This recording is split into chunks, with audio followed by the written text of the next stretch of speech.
Rolling, folks. I do want to let you know that even though you're not going to see either of us too much, there is a guest who is online with us, Charlotte Duval-Lantoine. She's a familiar face to the network and to issues relating to the military. She's a fellow at the Canadian Global Affairs Institute, and she's going to be our friend and guide through the ceremonies that we're going to be watching for the next hour or so. Charlotte, thanks so much for joining us. Thank you very much for having me, Natasha. Oh, we do get to see you. Great. I thought we were... Hi. Hey, okay. So, Charlotte, there's so much complexity in today, so many layers of things we need to get into. But let's begin with what this day actually means, this whole idea of changing of command. Break down for us what we're going to be witnessing. So the change of command is very much a very ritualized way of changing jobs within the military. So we're going to hear music, a lot of speeches. We may have a land acknowledgement that includes ceremonies from Indigenous people within them. We're going to see a passing of the cane symbolizing the passing of power. So it's going to be highly ritualized and very, very formal. But I think that it's going to be also quite an emotional ceremony today because we have Wayne Eyre exiting the job after 3 difficult years, we gotta say, and then we have the first woman becoming Chief of the Defence Staff in Canada 35 years after women were allowed to join the combat role. So it's a very significant day today. You specifically used the word emotional. It's going to be an emotional day. Talk to us about that. Why that word? So we've heard that. I was at the Chief Professional Conduct and Culture change of command ceremony yesterday, and it was an acknowledgement of everyone's leadership over the past 3 years. The past 3 years have been very difficult for the Canadian military, and we have seen leaders working very hard to try and move the organization forward. And I think that this is a moment to acknowledge the work that has been done and also acknowledge the historic moment that we're witnessing today. So let's talk about the things that have been very difficult for the military in these past 3 years, for the audience members who may not be following what's going on with the military that closely. So first, we need to go back to February 2021 when the first allegations of sexual misconduct from a general popped up, and in this case, that was recently retired General John Vance. And then it impacted the newly named Chief of the Defence Staff, Art MacDonald.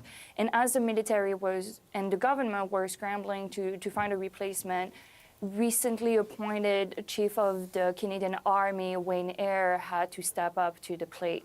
And since then, we've been seeing not only even bigger sexual misconduct crisis going to the highest echelon of the Canadian military, but we're also seeing a personnel crisis today with about 16,000 people missing right now in the Canadian military, but also a struggle of getting the proper equipment and the proper maintenance for the Canadian military. You would remember the December 2023 video by the Chief of the Navy saying how difficult readiness situation the military is. And so there has been a lot of work done with new acquisition projects being announced, initiatives for culture change being announced, opening of the military for permanent residents. A lot of work has been done, and I think it is a good moment to acknowledge all of that, but also still acknowledge that the military is still in crisis and there's a lot of work left to be done. Okay, so let's dig a bit deeper into the woman that now has to fix all of this, or at least try to improve it to some degree. Let's talk about the woman who is now General Jennie Carignan. What do we know about her? What stands out about her career? I gotta say, everything stands out in her career. She joined the Royal Military College in 1986, 6 years after women were first allowed to go into this role. She is a combat engineer, which is a very close support combat role. And she joined the military even before women were allowed to be in combat roles. And she served in a lot of positions. She deployed in Bosnia-Herzegovina. She deployed in the Golan Heights. She deployed in Afghanistan and commanded a unit in Afghanistan. She led the Canadian Armed Forces domestic operation response to the flood in Quebec and Ontario in 2019 as the head of the 2nd Canadian Division. And most recently, she was the lead of the commander of the NATO mission in Iraq, right as the pandemic was starting, and also right as the American military shut down General Soleimani and had to face the repercussion over that. So she has extensive operational background, the management of different organizations within the military, including the Collège Royal Militaire in Saint-Jean, so the equivalent of RMC in Kingston, but in French, and most recently as Chief Professional Conduct and Culture, where she had to carry on the construction and the establishment of a new organization during a crisis of not only personnel but also trust in the military, and how to put in place a lot of initiatives to move the file forward. So we can see a very accomplished woman, a very accomplished general that actually, well, we see it today, who deserves this title, given the background that she has. And to mention one last thing, she has 3 master's degrees, so she's also extremely educated. Okay, this is an impressive woman. Let's just press pause on the conversation for just one moment, Charlotte. I wanted to let the audience know what we're witnessing. Of course, we're taking you live to the change of command ceremony. There you see many of the most important guests at the ceremony entering into the War Museum. We've got, of course, our Governor General, who is leading the charge there. We've got the Prime Minister, Justin Trudeau, Minister of Defense, Bill Blair, is there. And also, we see, there she is, silver-haired, second to the end of that row. That is Jennie Carignan. She is now, as of this moment, officially a general. And by the end of this ceremony, she is going to be in charge of all the armed forces in Canada. She's going to be responsible for the direction, the culture, the training, the recruitment, and the accountability. So let's just listen in for a few moments.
You may be seated. Veuillez prendre place.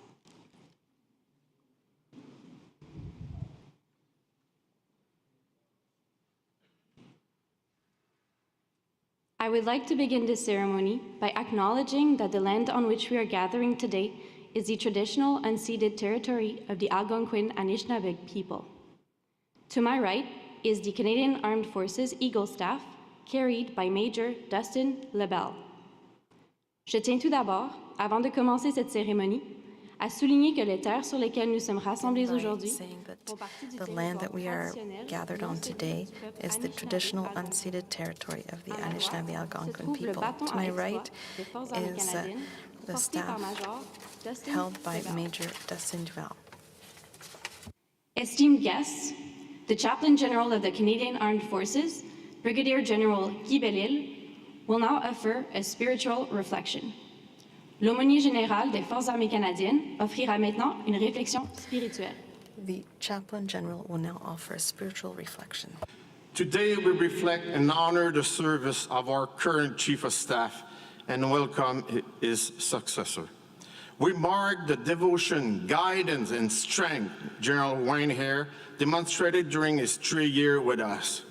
This will be his legacy to the defense team, and more specifically, a gift to all our members at a time when the Canadian Armed Forces needed the stewardship in navigating the road ahead.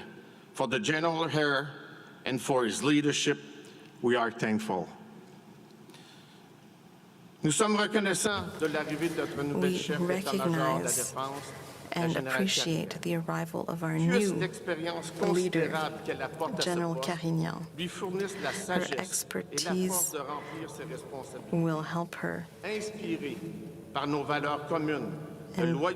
and inspired by our common values of loyalty, integrity, courage, and inclusion.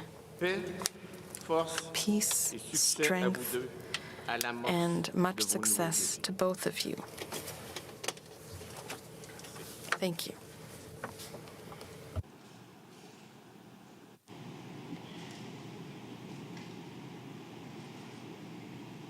J'aimerais maintenant inviter le chef I would now d'état-major de la like Défense to sortant, le invite the général Chief Wayne of the Eyre, Defense à Staff, prendre la parole. outgoing General Wayne The Eyre. outgoing Chief of the Defense Staff, General Wayne Eyre, will now provide his remarks. Merci, Christelle. Thank you, Christelle. Your Excellency, Prime Minister, Ministers, our former Governors General, the Right Honourable Adrian Clarkson, Right Honourable David Johnson, thank you so much for your support, including as your time as our Commander-in-Chief and currently after you finished your roles. Ambassadors, attachés, government officials, guests, family, and there's many of those, former chiefs of defense, members of the Canadian Armed Forces serving and retired, all too numerous to name individually. But thank you so much for being here. C'est fantastique avoir tout le monde ici. It's a great honor I to do want see to you give all a special here. shout out to some international guests who are with us today. First of all, NATO's chair of the military committee, Admiral Rob Bauer. Rob, thank you for your support and friendship, and moreover, your leadership over these last 3 years of crises and turmoil. Now, your term has been unprecedented in the history of NATO, and I firmly believe that history needs to recognize the pivotal role that you played in NATO coming together and indeed growing as it has over the last number of years. To our Chief of Defense Staff from Jamaica, Vice Admiral Antoinette Wemms-Gorman, thank you for being here and your leadership. Your country is our most important and long-standing partner in the Caribbean. The Commander of NORAD and U.S. Northern Command, General Greg Guyot. GUI. The NORAD partnership is truly a unique alliance and something that we very much treasure. Every day, for all citizens in our two countries, you have the watch, and I thank you for it. So wow, the day is here, and this roller coaster is coming to an end. I'm so happy that we're doing this ceremony in perhaps my favorite location in the city, the Canadian War Museum, surrounded by the tools of our trade. And it's time to go when the majority of the platforms you served on are here in the museum. So a big thank you to my friends, Carolyn Dromagay, the President and CEO of the Canadian Museum of History and the Canadian War Museum, and Jim Whitman, its Director General. Thank you for your hospitality. I'm going to spend some time acknowledging some individuals and groups. And first of all, our Governor General, Your Excellency. Thank you for embracing your role as our Commander-in-Chief. I very much appreciated the monthly discussions that we've had on a wide range of topics, especially on Canada's north. Your work on reestablishing societal trust in the face of toxic disinformation, has to continue, and more on that later. But thank you for your leadership and your counsel over the last number of years. Prime Minister Trudeau, thank you for being here. The circumstances of me coming into this position were not ideal. And you told me early on, we had a discussion, and you told me that, to put it kindly, you gave me a turd sandwich. To which I replied, "Yes, sir, but you forgot the bread." No, I appreciate the confidence you placed in me and the opportunity to always provide perspective. You know, without fail, I learn from our discussions and the probing, engaged, and informed questions that you posed. Now, you've not always taken my military advice, but you've always listened and put it in the context of everything else, which for students and practitioners of political military relations, you know that this is the way it has to be. This unequal dialogue between elected civilian government and its subservient military is a vital pillar of our democracy. Now, some of our experiences were surreal, such as briefing you during an ongoing coup in Russia, or when missiles and drones were in the air from Iran to Israel, or seeking your approval as the engagement authority for taking down a balloon over Yukon, the first kinetic engagement in NORAD's history since 1958. Now, I expect you and my successor will have similar surreal experiences, but thank you for the opportunity to experience history at this level. To the three defense ministers I work for, so Minister Sajjan, I will never forget that evening on the 24th of February, feels like it was 19, but 2021, when you phoned me and asked me to come to your office. And you asked me to be the acting CDS. And something in the back of my head I thought would be just for a matter of weeks. Well, that was 3.5 years ago. Minister Anand, I will never forget calling you exactly 1 year later on the 24th of February, 2022, to tell you that the Russian invasion had begun, an event that would mark most of our time together. I fondly remember introducing you to our friend Carl Gustav in Wainwright. For those of you who know, is an anti-tank weapon that we donated to Ukraine. Your focus on making us a better institution is much appreciated. And thank you for your continuing support for Canada's military in your current role.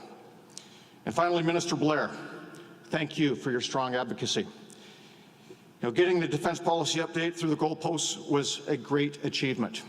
And as we discussed yesterday, your focus on delivering instead of just announcing is what we need. And I wish you the continued success in it. And to all of you, I learned so much working with you, and thank you for your dedication. I want to thank the three deputy ministers I worked with, Jody Thomas, Bill Matthews, and Stephanie Beck. You are true servants of the public.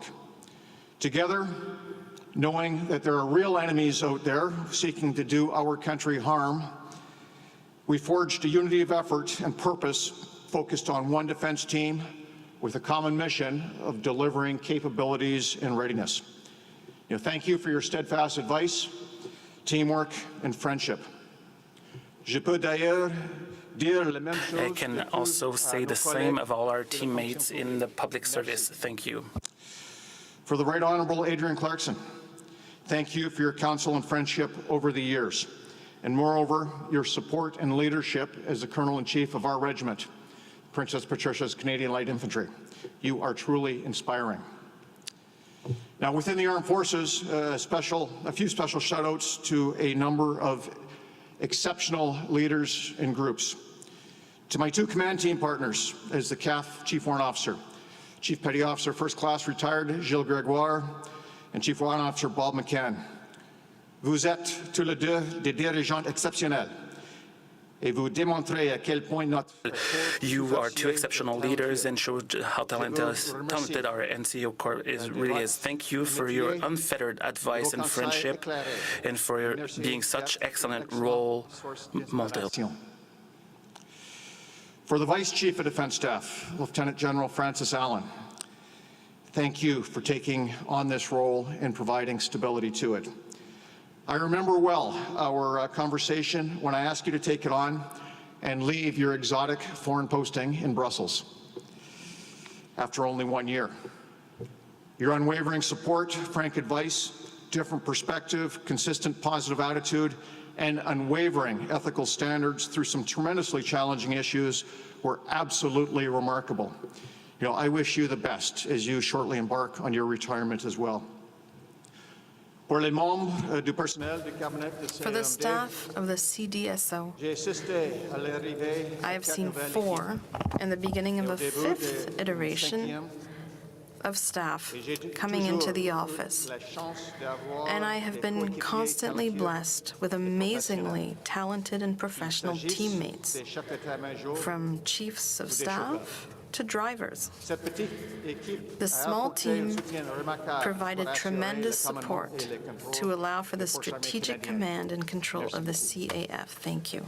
Finally, for the senior leadership cadre, Armed Forces Council and Executive Council, we could not have had a more collaborative group, working extremely hard every day for the collective good of the Canadian Armed Forces and the country. Thank you for your teamwork, advice, and your leadership. I want to congratulate General Carignan for taking this role. Having watched her in action and having testimonials from subordinate, peers, and superiors alike, I know she has the character, competence, and commitment to succeed and serve the Canadian Armed Forces and the country well. She has deep international and domestic experience leading operations. She is a graduate of the prestigious School of Advanced Military Studies, a Jedi Knight, as its alumni are known in U.S. circles. And I like that term. You all know my desire to use Star Wars quotations wherever we can. She has highly relevant experience in a range of challenging roles, from Chief of Staff Operations in Army Headquarters, where she did the hard multinational work to forge the Enhanced Forward Presence Battle Group in Latvia, to being the Commandant of the Collège Militaire Royal at Saint-Jean, where she developed the next generation of leaders, including our Master of Ceremonies. Au cours des 3 dernières années, in the last 3 years, she has tackled some of our most challenging issues, which gave significant insight into our institution and, moreover, the wider government. Jennie, I remember the discussion we had 40 months ago about standing up a new command. During many discussions, we shaped the establishment of a new organization, which you stood up and led. You have done an amazing job, as I gave you some extremely challenging tasks. Thank you and congratulations. You have this. Over the past 2 weeks, we have squeezed in many conversations, and I'm going to share some of that with you. The security situation out there is not getting any better, and we will continue to face many crises, often stacked one upon the other. Based on our adversaries' military buildup, economic and demographic pressures, and their aging tyrants who aim to accomplish much in their diminishing lifetimes, many view peak threat to the world to be at the end of this decade or the next. To do our part in the free world, we need to be at our own peak capability and readiness, and thus peak deterrence, to match that threat. Any gaps between these peaks present significant risk to our country. That said, we have an internal strategy to go forward, nested under our much welcome defense policy review, our North Strong and Free, integrating people, operations, and modernizations. We have real opportunities here. But it must be implemented with a sense of urgency, with timelines move forward. And it will take a whole of government, and in cases, a whole of society to support it. Investing in our people to continue our growth must be at the top of that list. The long arc of history has clearly shown that when we are not at war, we are in an interwar period. And I, for one, don't see that changing. Using peacetime processes and mindsets in this pre-war, and in some cases wartime environment, will not work. The question must change from why should we invest in defense when they can't spend the money, to for the good of the nation, what can we do to help convert funding into capabilities and readiness with alacrity? In our recent podcast on the War on the Rocks, podcast I listen to frequently, our NATO Chair of the Military Committee, Admiral Rob Bauer, it was made clear that we must get past the lethargy, and that was the interviewer's term, not his, that has characterized the West's response to what could be existential threats. Our military history is one of unpreparedness at the outset of war. 1914, 1939, 1950, 2001 are all stark examples. Let's not let that happen again. Urgency is required. That urgency is nowhere more necessary than our continued support for Ukraine in its struggle against vile and inhuman Russian aggression. The implications of the outcome of this war are momentous for our global future. Evil walks the face of the earth, and it must be stopped. Along with the peak threat of war, the other biggest threat to our nation is disinformation. The nature of war remains, in the words of Clausewitz, a contest of human will.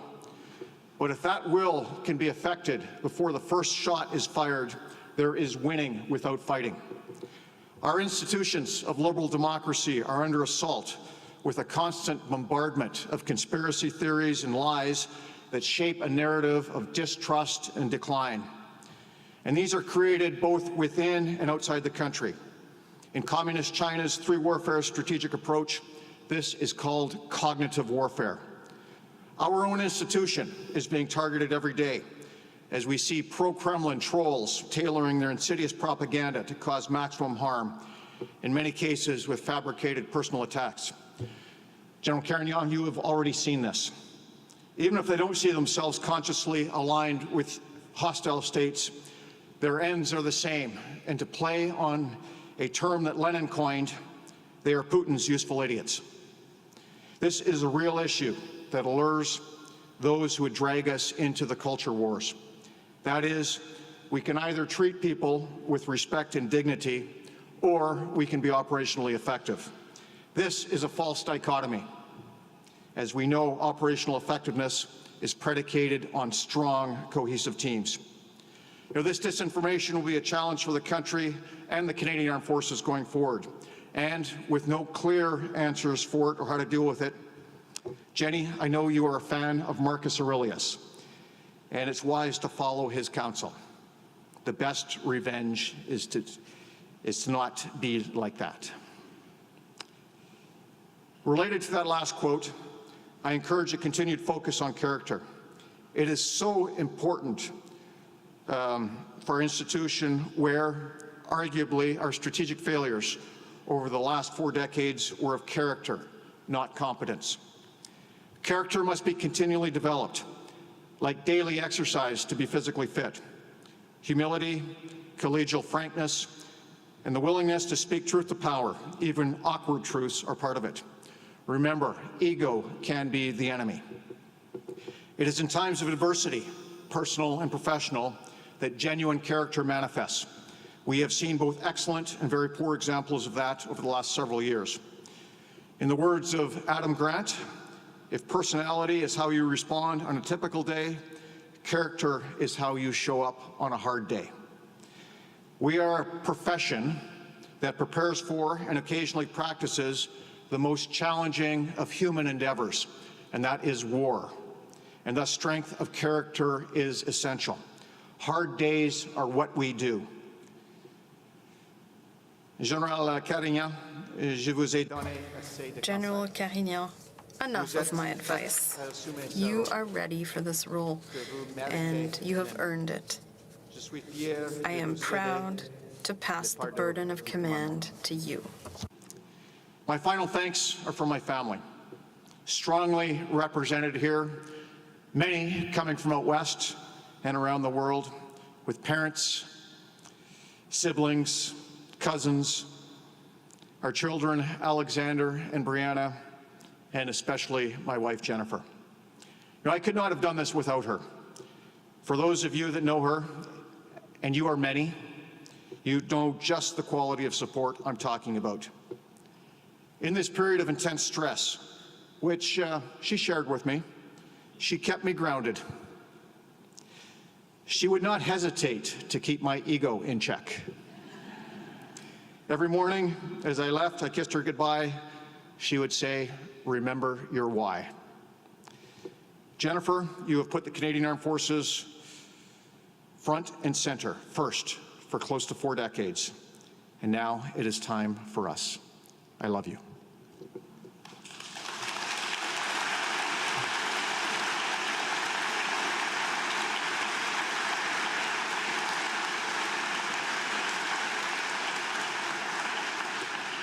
So I have 2 final messages. The first one is for the country. The times have changed and history has returned. We live in an era more dangerous than most of us have seen in our lifetimes. To quote a recent article by Roland Paris, and Roland, I think you're here, Canada must awaken from its long, uncomfortable slumber. A new sense of urgency and resolve must ultimately come from within. And numerous times throughout my career in hotspots around the world, I have seen firsthand the thin veneer of civilization ripped away, and what remains is not good. But equally, throughout my career, I've also seen how good people of strong character, unified in purpose, can do great good. We live in dangerous times. Avoiding great power war through deterrence and statecraft, in conjunction with our allies, friends, and partners, must be a priority. This is underpinned by hard power. Our vital national interests, the prosperity and sovereignty of our country, and the protection of its people depends on it. There is no more important role for the country. Nous avons besoin d'un dialogue national. We need a national dialogue on security and defense, and we need a renewed focus on national resilience. To do this, we need confidence in ourselves. We have every right to be confident. Last month, at the 80th anniversary of the Normandy landings, I was reflecting on the fact that we as a country are capable of doing great things. Compared to almost every other country out there, we have tremendous strengths, and I know our people are capable of doing great things. Nous vivons dans un pays formidable. We live in a great country. My final message is for the members of the Canadian Armed Forces.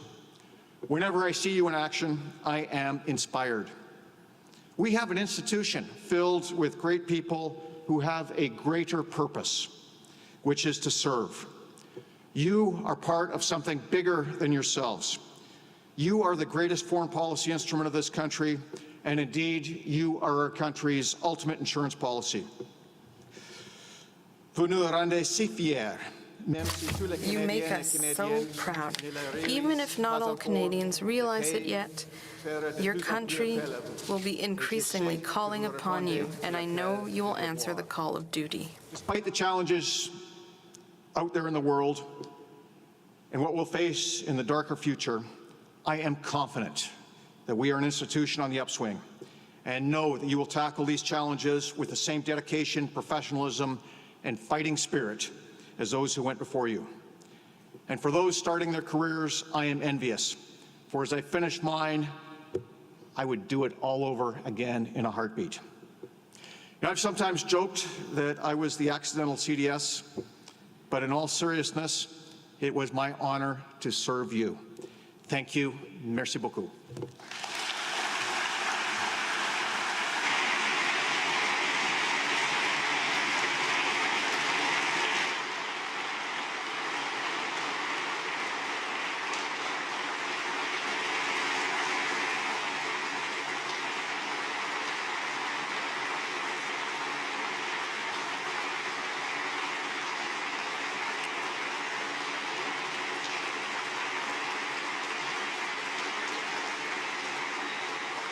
Merci, Général. Thank you, General.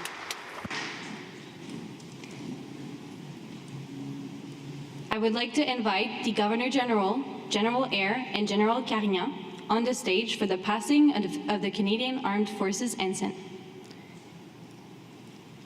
The Canadian Armed Forces Ensign is also the distinguishing flag of the Chief of the Defence Staff. It is a white flag that bears both the Canadian flag and the Canadian Armed Forces badge. General Eyre, in passing the ensign to the Governor General, relinquishes his command to his superior. In turn, General Carignan, upon receiving the ensign from the Governor General, confirms her acceptance of her new command. Le drapeau des Forces armées canadiennes est aussi le drapeau distinctif du chef d'état-major de la Défense. Is also the distinctive flag of the Chief of the Defense Staff. It is a white flag with the Canadian flag and the flag that represents the Canadian Armed Forces. In accepting the flag, General Carignan accepts her new position as Chief of the Defense Staff.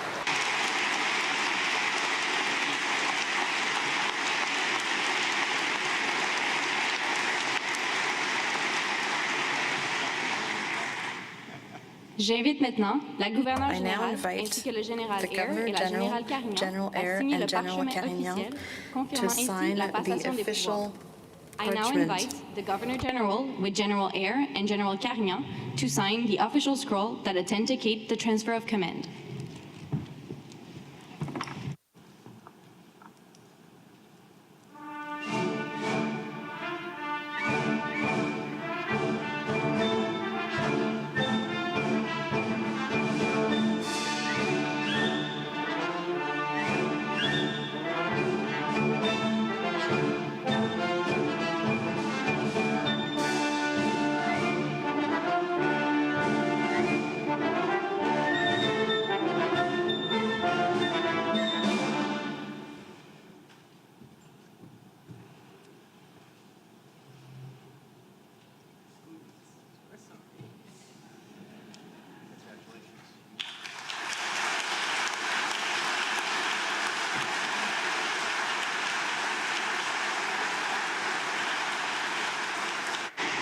That feels about 100 pounds lighter.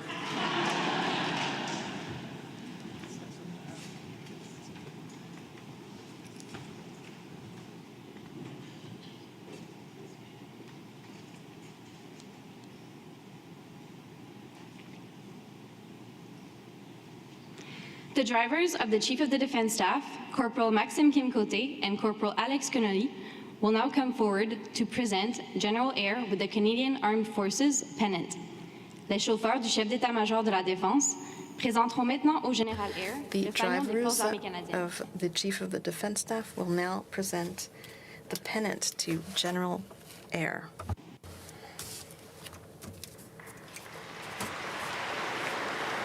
And here they say ensign.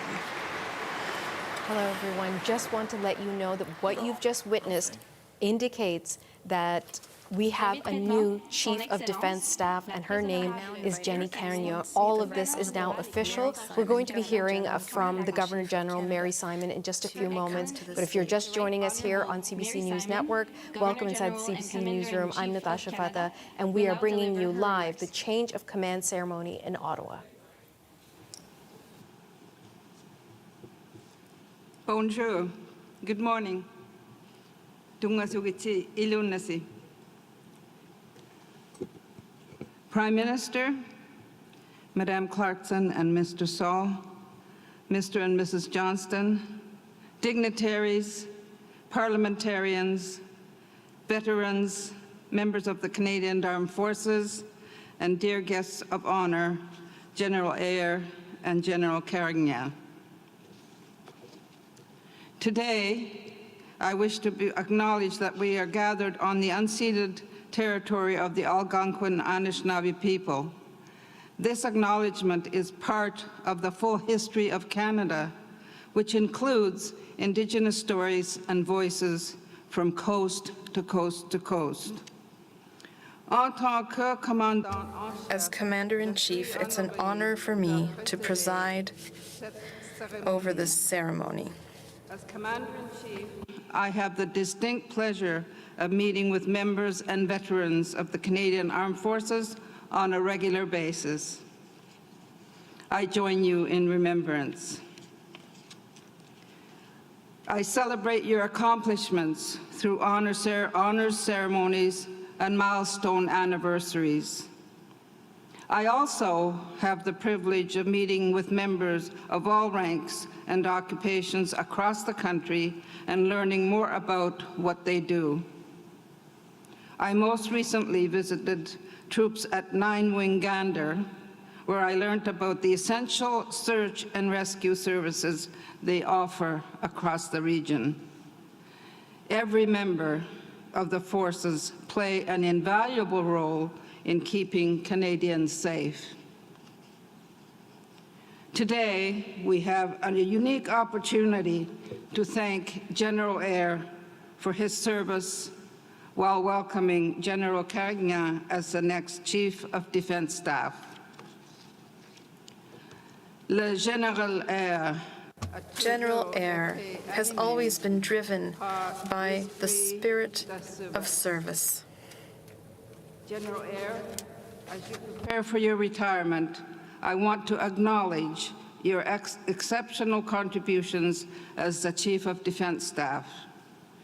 Throughout your tenure, you have shown steadfast leadership in the face of domestic and international challenges, the pandemic, natural disasters, geopolitical conflicts, including the war in Ukraine, in short, a time of global polycrisis. You have advocated for modernization and readiness of the Canadian Armed Forces. You have worked towards increasing the force's capabilities from within to ensure it can continue to effectively defend Canadian interests at home and abroad. You have also diligently promoted the high standards of the Canadian Armed Forces, steering the institution and its members on a more inclusive and sustainable path. The profession of arms is unique and challenging. The service and sacrifices of Canadian Armed Forces members are also soldiered by their families and loved ones.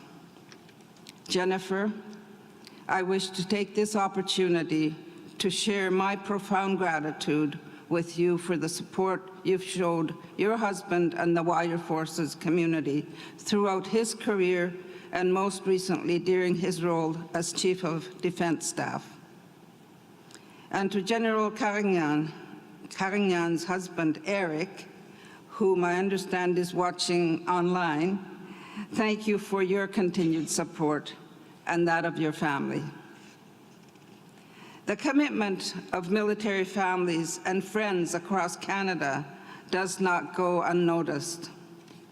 Le dévouement et le professionnalisme The commitment does not go unnoticed. I'm inspired by the dedication and professionalism of members of the Canadian Armed Forces. The best of what we admire in our Canadian Armed Forces: devotion to service, leadership, innovation, professionalism. As you assume the command of the Canadian Armed Forces, I wish to recognize your long-standing and exemplary service to Canada. Throughout your career, you have exemplified good leadership at home, during flood relief efforts in Quebec, and in the face of recent fundamental changes within the forces. Abroad, at the helm of the Task Force Kandahar Engineer Regiment and of the NATO mission Iraq. These are but a few examples. Great challenges lie ahead as you assume the role of Chief of the Defence Staff. I have full confidence in your proven ability to inspire and lead under dynamic circumstances. General Eyre and General Carignan, you are united by your steadfast courage. Courage to put your lives at risk to defend Canadians and global peace. Courage to innovate. Courage to enact change. And courage to lead. Merci pour votre courage. Thank you for your courage, for your leadership, and for your service. I ask that you join me in thanking them for their service.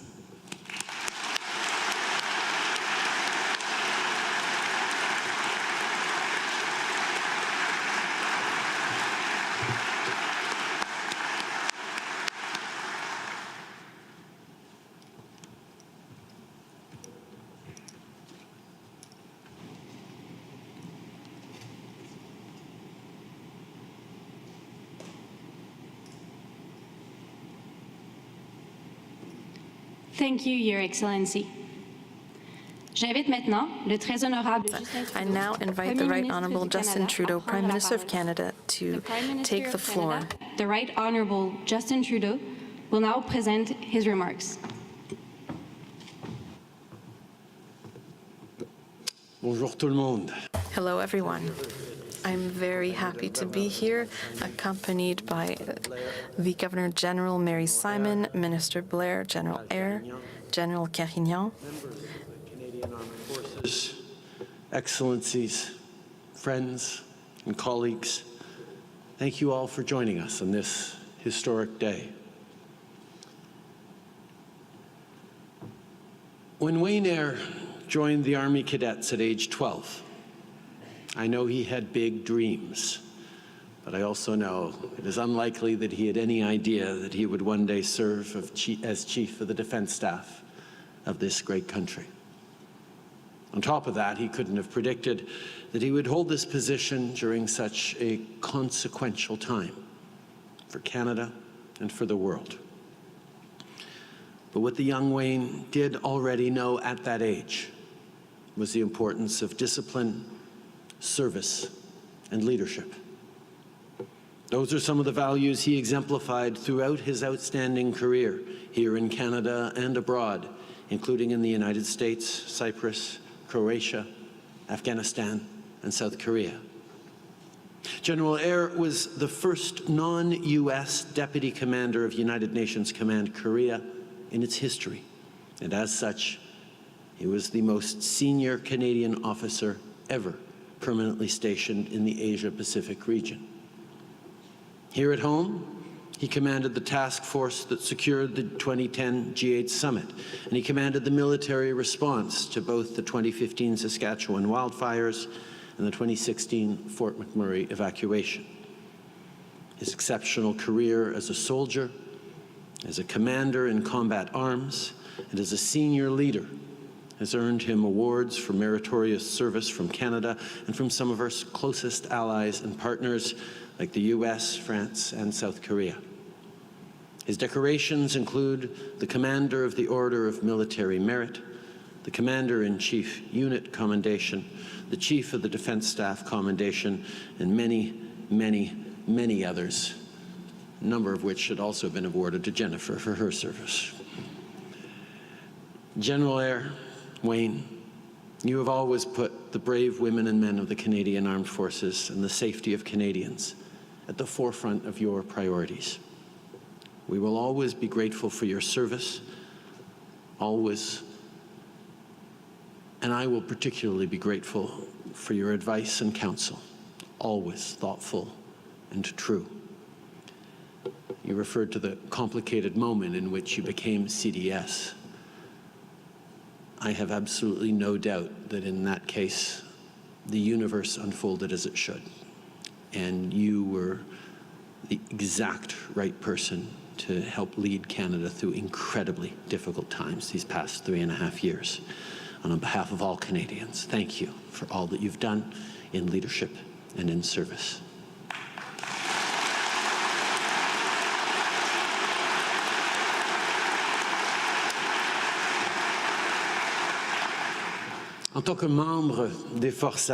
As a member of the Canadian Armed Forces, all of you here know better than anyone that we live in an increasingly dangerous world. Many of you have seen the devastating effects of wars, of terrorism, of instability, of political violence.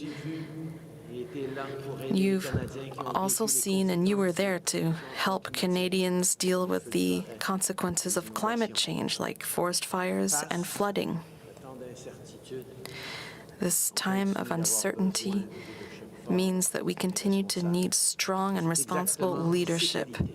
And those are the qualities that General Carignan will bring to her new position as Chief of the Defense Staff. Last year, you pointed out that as an engineer, you can predict to a certain extent how a system might react based on science and evidence and models. But over the course of your career, including in operations in Bosnia-Herzegovina, the Golan Heights, and Afghanistan, you also learned that there is no perfect model to predict the outcomes of wars, global instability, and human tragedy. You've demonstrated time and time again the ability to lead with both strength and flexibility.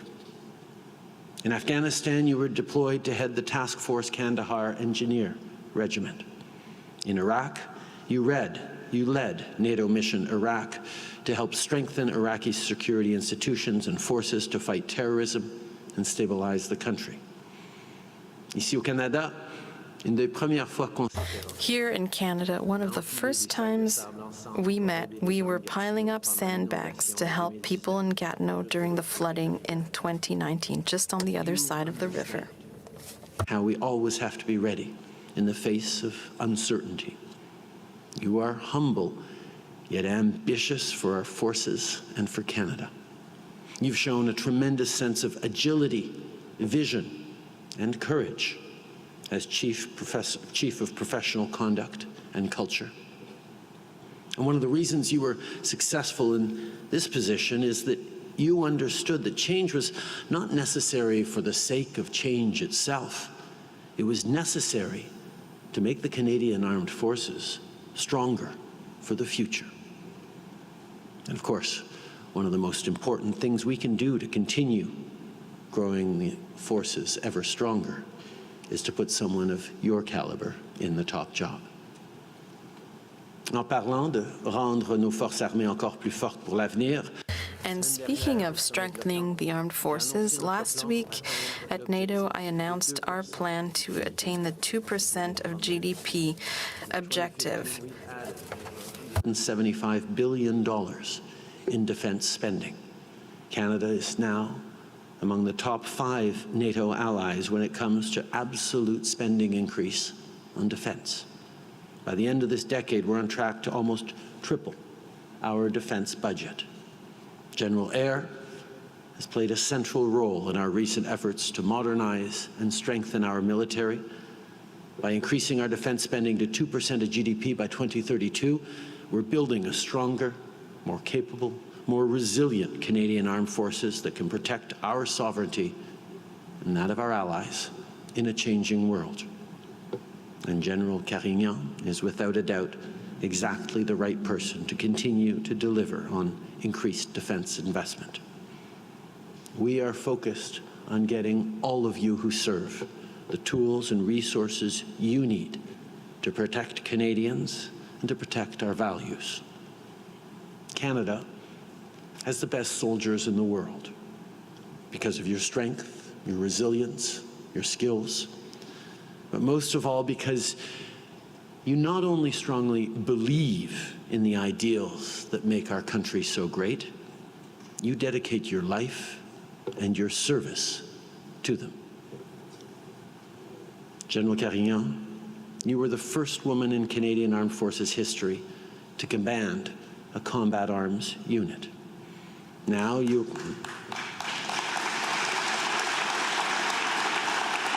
There's another one too, you might want to hold for that. And now you are the very first woman to ever become Chief of the Defense Staff, the very first in the G7 and in the G20. You are a role model for all Canadians and for the world.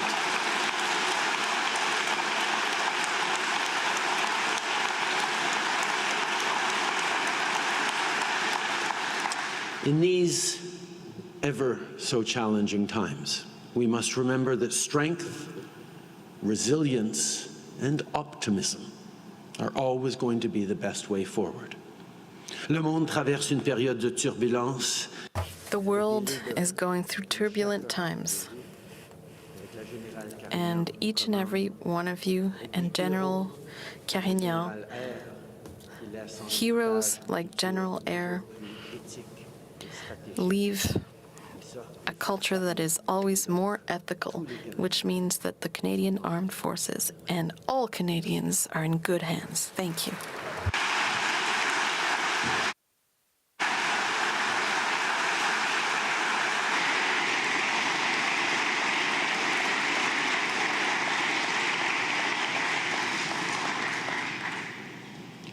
Merci, Monsieur le Premier Ministre. Thank you, I now invite Prime Minister. the Minister of National Defense, the Honourable Bill Blair, to provide his remarks. Le Ministre de la Défense nationale, The Minister of National Defense, the Honourable Bill Blair, will now take the floor. Good morning, everyone. Bonjour tout le monde. Your Excellency, Governor General Simon, Prime Minister, Ambassadors, High Commissioners, Mrs. Clarkson, Mr. Johnson, General Eyre and General Carignan, General and Flag Officers, honored guests, family and friends. My sincere gratitude for your presence here today. This is an extraordinary day. It's an extraordinary day for the Canadian Armed Forces, but I also believe it's an extraordinary day for Canada. It is entirely fitting, as General Eyre has said, that we are meeting in this extraordinary place. This museum was built to showcase the outstanding, proud, and remarkable history of the Canadian Armed Forces. It is a history of service, of strength, resolve, and courage. And throughout 2 world wars, the conflict in Korea, the Cold War, and countless peacekeeping missions around the globe, Canadians have stood up for peace and the rule of law. From Afghanistan to now in Latvia to the Indo-Pacific, our armed forces have and continue to represent the very best that Canada has to offer. And today, we are gathered to pay tribute to 2 of the most outstanding examples of military leadership and Canadian leadership that I have had the presence and the privilege of working with, General Wayne Eyre and Canada's new Chief of Defence Staff, General Jennie Carignan. When I was appointed to be the Minister of Defence about a year ago, and upon my appointment, I had a conversation with my American counterpart who told me that he congratulated me and said, "You now have the best job in government, but it's also the hardest job in government." And as you've heard this morning, the reason for that is because Canada and its allies are facing a significantly growing list of challenges and risks. Our Arctic is warming at 4 times the global average. It's making our territory and our waters far more accessible, not only to our opportunities, but to our adversaries. The international rules to keep our nation safe are facing new threats, and at the same time, we are witnessing the character of conflict is also rapidly changing. And as our government has navigated through these challenges over the past 3 years, we've been able to rely upon the experience and steady leadership of an outstanding Chief of Defence, General Wayne Eyre. General Wayne Eyre has had an outstanding career of military service, as has been articulated by others, on missions spanning around the entire globe, whether as Commander of the 3rd Canadian Division, Deputy Commander of the United Nations Command in Korea, or Commander of the Canadian Army. General, you have brought a remarkable stability, experience, and passion to every job that we have asked of you. And in fact, on the very first day of my appointment as the Minister of Defence, I had a conversation with Jane Eyre that has resonated and stayed with me from the moment I met him. One of the first things I said to him was, I said, "Well, General, let's see what we can get done for your people." And he stopped me dead in my tracks, and he says, "Oh, Minister," he says, "there are people now." And it's something that I've taken to heart. I have seen that commitment to your people, our people, demonstrated every day by your leadership and by your unwavering commitment to the men and women who serve. You've been a champion for the men and women of the Canadian Armed Forces, and you have been a strong advocate, more than a strong advocate, for building up our readiness. We've worked hard together to develop Canada's new defence policy. I want to acknowledge your leadership, your advocacy, your advice, and your patience at times, as we have worked together to determine exactly what we need to be ready. And as we worked hard to develop our new defense policy, your strategic vision was instrumental. It was absolutely key in determining what we will need.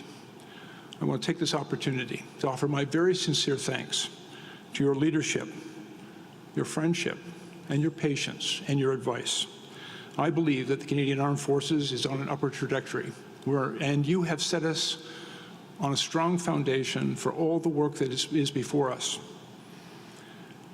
I want to thank you for that leadership because we are, as a result of your advocacy, recapitalizing our core fleets.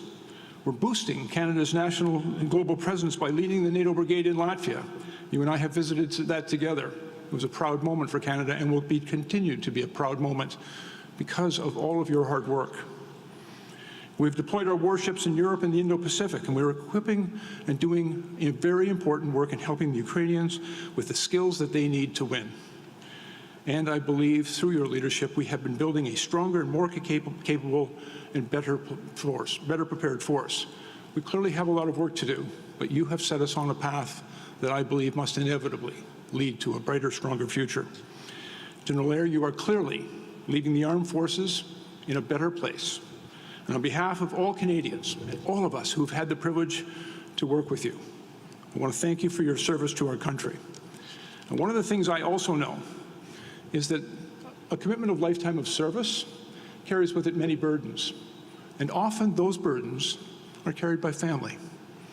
And so I also want to take the opportunity to thank you, Jennifer, and your entire family and all of Wayne's friends, because the burden of service and of leadership, particularly in the role that he has most recently held as our Chief of Defense, carries with it many burdens for family. By his absences, by his 24 hours, 7 days a week service, you have also carried those burdens. And so although he proudly wears those medals, I suspect you and your family have earned them as well. And so let me also take the opportunity to offer you a very sincere thanks for your commitment to service to this country. It's made a difference, and it's, I believe most sincerely, it's helped to make Wayne a stronger and better leader. So thank you for that.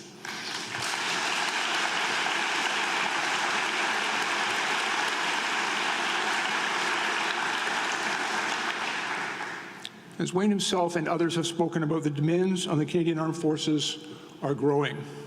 It is more than necessary, if I may quote Churchill, it's not good enough that we just do our best. We must do what is required.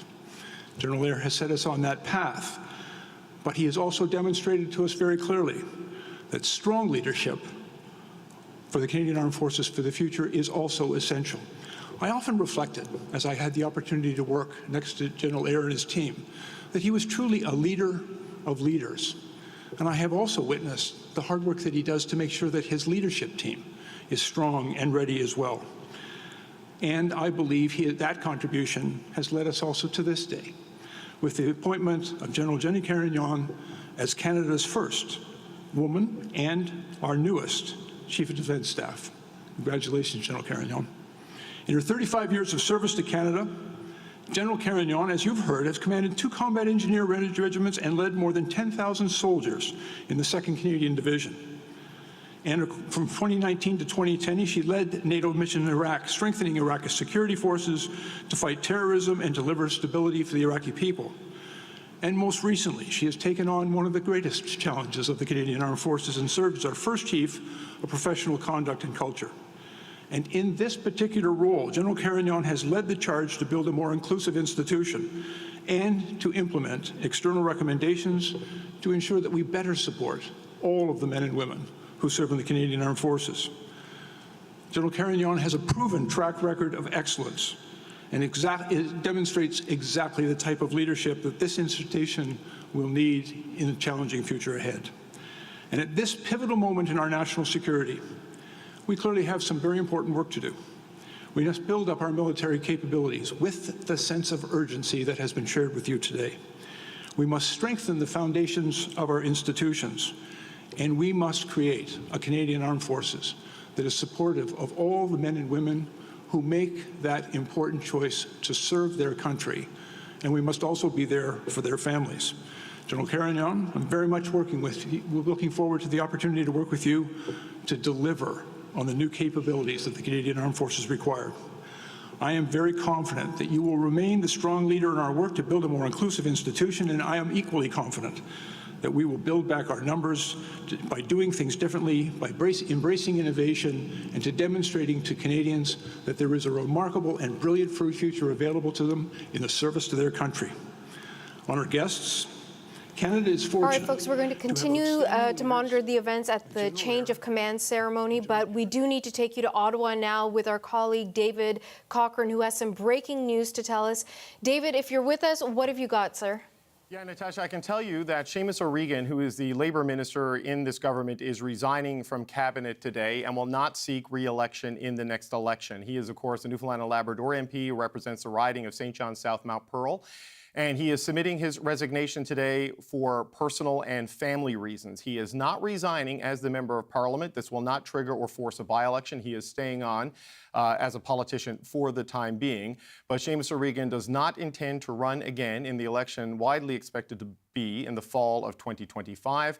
He is resigning from cabinet today, and the reason, we are told by sources, is for personal and family reasons. So this is a 10-year nearly MP, has been elected since 2015, been in cabinet since 2017, currently serves as Labour Minister, has been Minister of Natural Resources, also served in Veterans Affairs and in one of the Indigenous portfolios, but stepping down today as the Labour Minister in Justin Trudeau's government. David, I know this news is just breaking, and we have the official reasoning coming from the Liberal Party and from his office. Did we know this was coming? I mean, what's the sort of reaction you're seeing so far? Well, we didn't know this was coming at this point in time. We did anticipate that there will be changes to cabinet. There's sort of been pressure on the Prime Minister and on his inner circle to shake things up in a significant way in the wake of the by-election loss in Toronto St. Paul's. I don't necessarily think this was part of it. I've known Seamus O'Regan for a long time, both of us being from St. John's. And in just casual conversations over the past year or so, he has talked about the strain of politics on family. He's got an elderly parent. His father died in the last year or so. So the travel and time commitment of politics in general is intense, and a cabinet minister is even more intense. So this was not necessarily expected to happen at this time. It was an open question, certainly, when I speak to people back in Newfoundland and Labrador as to whether Seamus O'Regan was going to run again or not. Some people were expecting that he was, but if you run in 2025, you're signing up to 2029, should you get elected and win in the typical flow of things. And I don't think, given his personal and family circumstances, that he was prepared to do that. So while Ottawa contemplates what other large changes the Prime Minister and his inner circle may make, this is going to precipitate at least a minor change. What I am hearing in the immediate aftermath of this is that there will be a cabinet shuffle tomorrow, but it's going to be small. It's going to be a one person out in Seamus O'Regan and one person in, a replacement. Who that will be exactly, we don't know. This is a government committed to a gender-balanced cabinet, an equal number of men and an equal number of women. So there's an easy opportunity here with a white man stepping out of cabinet to put another man in cabinet.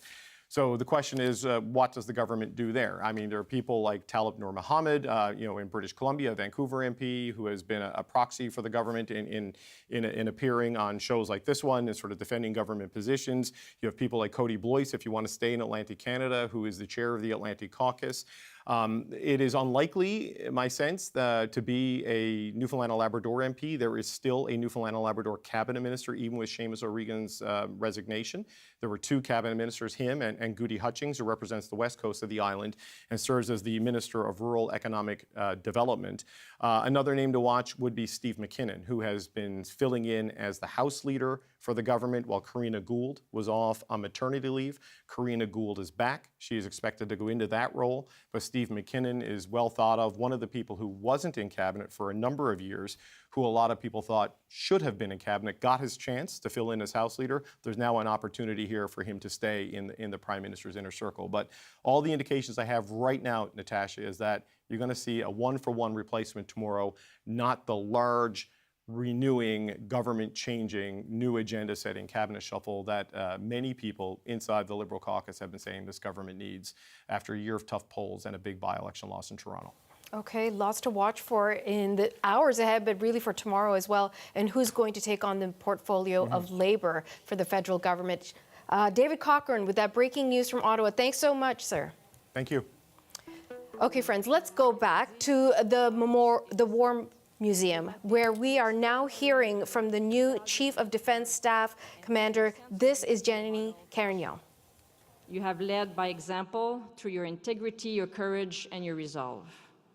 Et personnellement, vous avez été une inspiration pour moi et votre leadership, le phare qui nous a montré la voie dans des périodes volatiles. Shown us the way in volatile times. I certainly have large shoes to fill. Wherever this journey takes me as CDS, thanks to you, I am starting out on a well-lit path. Merci beaucoup.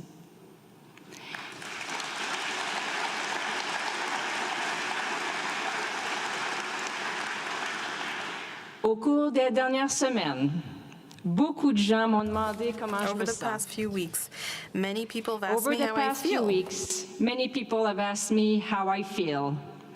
Although many emotions initially collided with each other, today I can say that I feel ready, poised and supported to take on this manifold challenge. Aujourd'hui, je peux dire que je me sens prête et bien. I can tell you that today I feel ready, poised, and supported to take on this manifold challenge. Open conflict in Ukraine and the Middle East, heightened tensions elsewhere around the world, climate change, increased demands on our personnel at home and abroad, and threats to our democratic values and institutions are but a few of the complex challenges we need to adapt to and counter.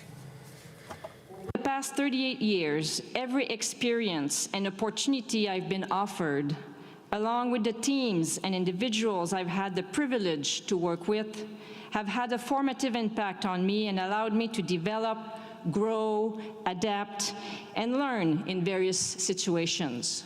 From combat operations to peacekeeping missions, from domestic operations to security sector reform missions, like many members of the Canadian Armed Forces, I know what it's like to stand fast, to face an enemy that wants to do you harm.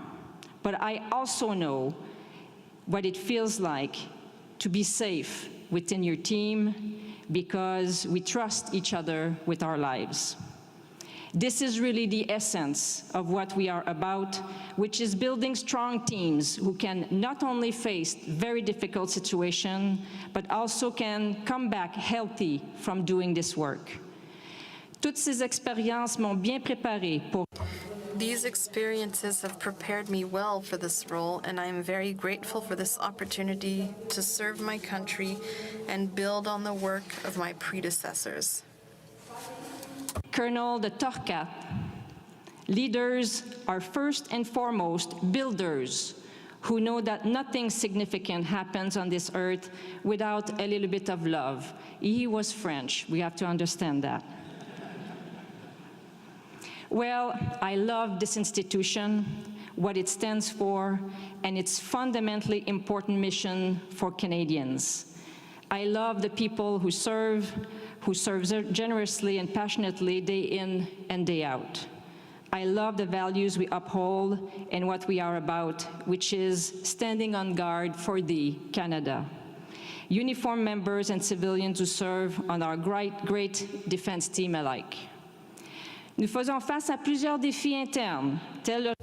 We're facing many internal challenges such as recruitment and retention, and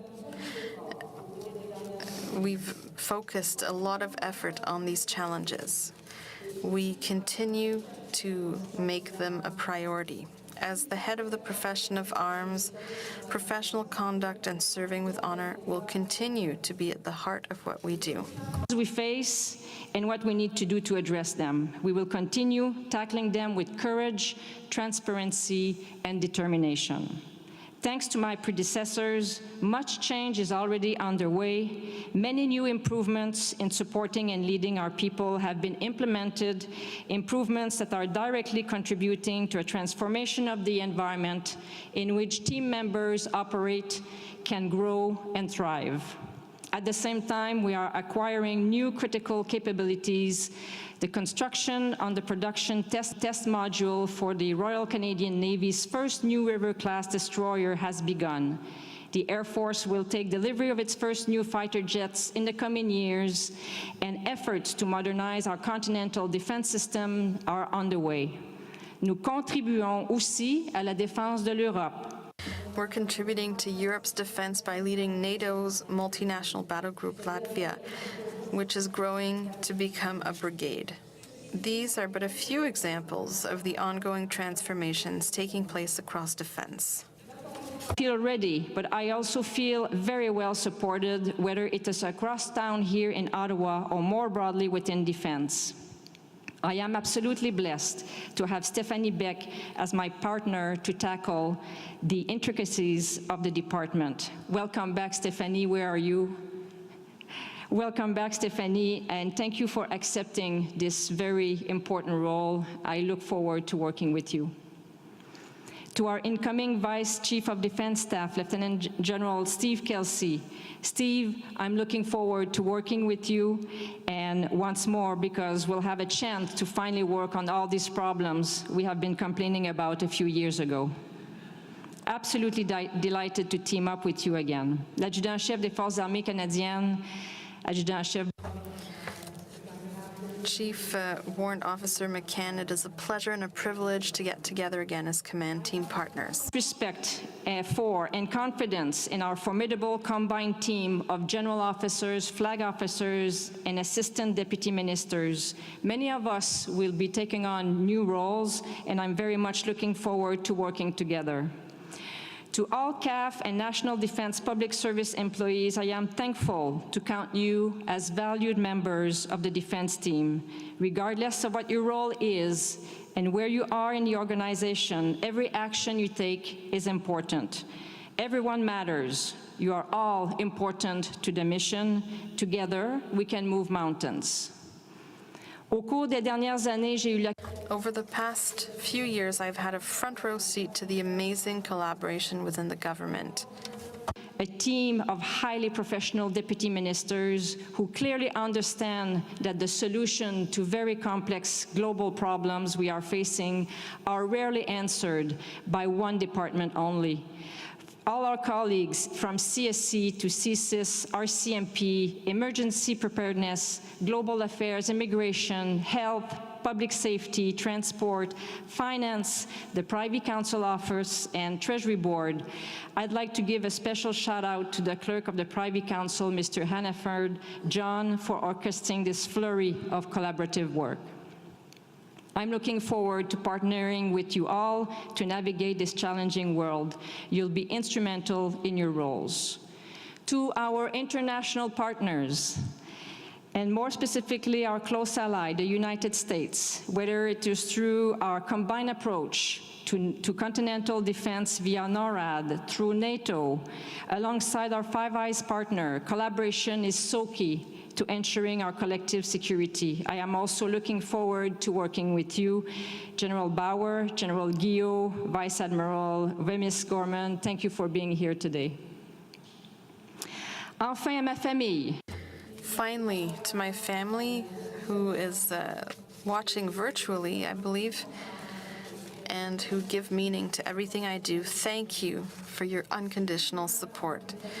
Typically, as is the case with many military families, we are spread out across the U.S. and Canada. My husband Eric and my 3 sons are in the western U.S. on a trip that we planned several months ago, and my daughter is crossing the Canadian Rockies for her new position. But we didn't know what would occur in July, and so we had made plans several months ago.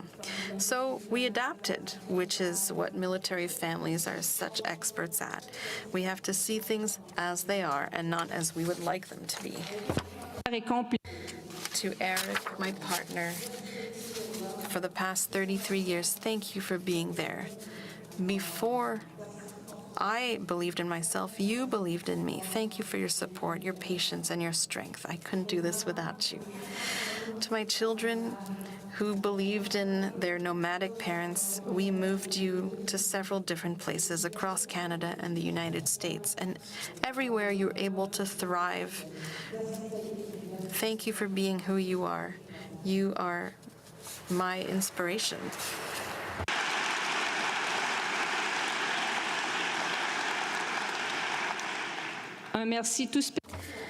And a special thank you to the strong woman who is my mother, who always encouraged me to think critically and to push back on limits. Mr. Prime Minister, good luck.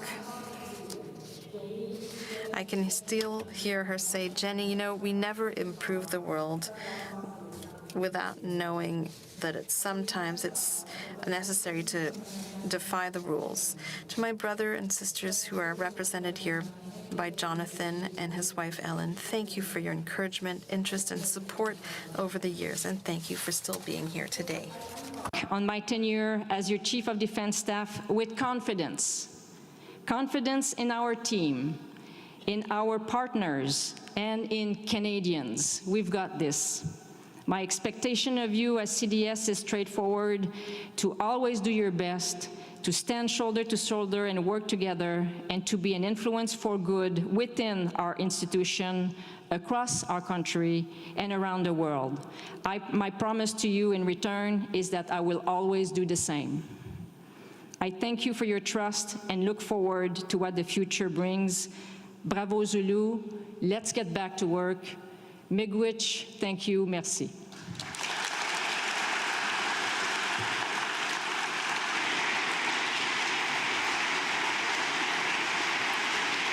Hello again, everyone. We have been taking you to Ottawa, where the change of command ceremony has just completed.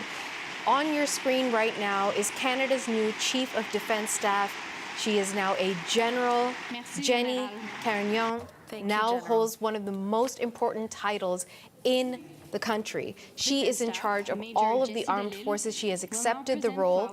There are going to be questions and answers with the newly appointed general in just a few moments. But in the meantime, I do want to turn to our friend and expert on these matters, Charlotte Duval-Lantoine, who's also been watching. I just want to listen in for one more second in case there's anything else happening. On behalf of the Canadian Armed Forces, to thank you for her remarkable support over the last 40 years. Thank you.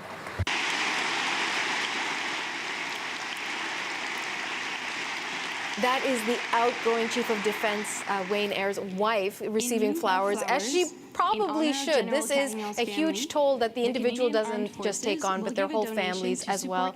Charlotte, let me bring you into the conversation. Thank you for sticking by with us. Some very, very powerful speeches, Charlotte. What stood out for you from what we've heard? What stood out for me is really the recognition of all the work that has been done, but also I want to take a moment to acknowledge the content of the speech by General Wayne Eyre, and also recognizing like the type of leader that his speech is really conveying. A man that reads a lot, that is very committed to his job and really committed to learn more and committed to advancing the Canadian Armed Forces. His speech was what we would call military emotion. I think it was very heartfelt and very significant. And I think that he opened the way for success for Jennie Carignan, and it was a very, very nice moment. And what I really appreciated is also the recognition of military families, including General Eyre's wife, Jennifer, who has done a lot of work herself to support the family, but also for defense itself. And that is an important moment. Those people help carry the career of military leaders forward, and I think that was a very important moment to acknowledge. I'm so glad you brought up General Wayne Eyre's speech. I really did think it was exceptionally powerful, such moving and inspiring moments throughout the speech, which kind of makes sense. If you're going to lead troops, whether it's into battle or whatever mission they're taking on, you need to have that sort of gravitas and that strength of character to motivate people. And so much of that was motivational. But he also, he didn't shy away from calling out some of the problems. And he said, this Canadian military has a history of military unpreparedness when it comes to being ready for a task at hand. It's pretty pointed language. What did you make of comments like that? I think it's within character for Wayne Eyre. He has made those comments as early as he's taken on the helm of the Canadian military back in the late winter of 2021. He hasn't shied away from those concerns, and it's important to acknowledge, right? We often fear We often see some kind of toxic positivity sometimes when we see organizations in crisis. And I think that his truthfulness, and actually in his speech, he talked about talking truth to power. And this is also power talking about truth.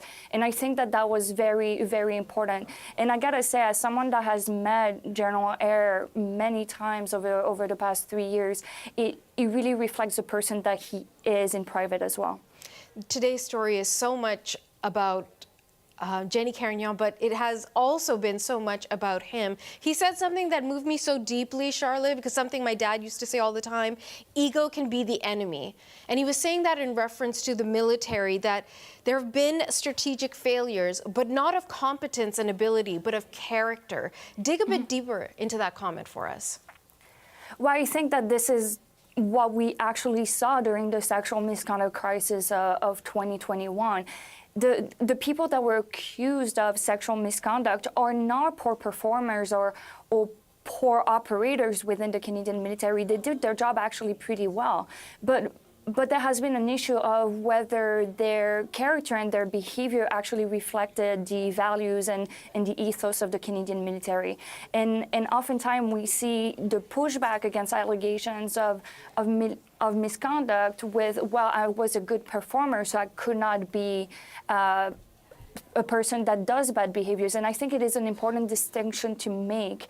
And it shows that change of approach from the Canadian military. So I think that this kind of conversation coming from an exiting chief of the defense staff, but also who has made this point throughout the years actually, is very powerful and really shows the importance of, as he said in his speech, treating with people with dignity and respect, which is a central core element of the Canadian ethical standards. Well, moving now, of course, to Jennie Carignan, this role, we seldom see such softness in speeches like these, and there were moments of real sweetness and softness, you know, and she used the word love repeatedly. She said, I love this institution, the Canadian military. I love the people who work for it and in it. I love the values they represent. So there's a concern about the character on the one hand, but you've got someone now leading the charge who cares deeply about where this institution is going. Let's talk about what her mission is going to be moving forward. I think that part of her mission, and I think that that's what her speech does pretty well, is reestablishing a sense of trust in the Canadian military. Wayne Eyre has put that work forward, but trust is easily lost and very difficult to regain. And I think that her showing the care and the passion that she has for the institution can also show that she has a deep support and a deep willingness to help move the organization forward as it's trying to regain the operational readiness that it needs to reach in this weird interwar period where under the threshold conflicts are happening. Charlotte Duval-Lantoine, thank you so much for being our partner and our guide through the last over an hour now. So thank you very much, and hopefully we'll speak again soon as this story continues to develop. Thank you so much for having me, Natasha, and you have a great day. You too.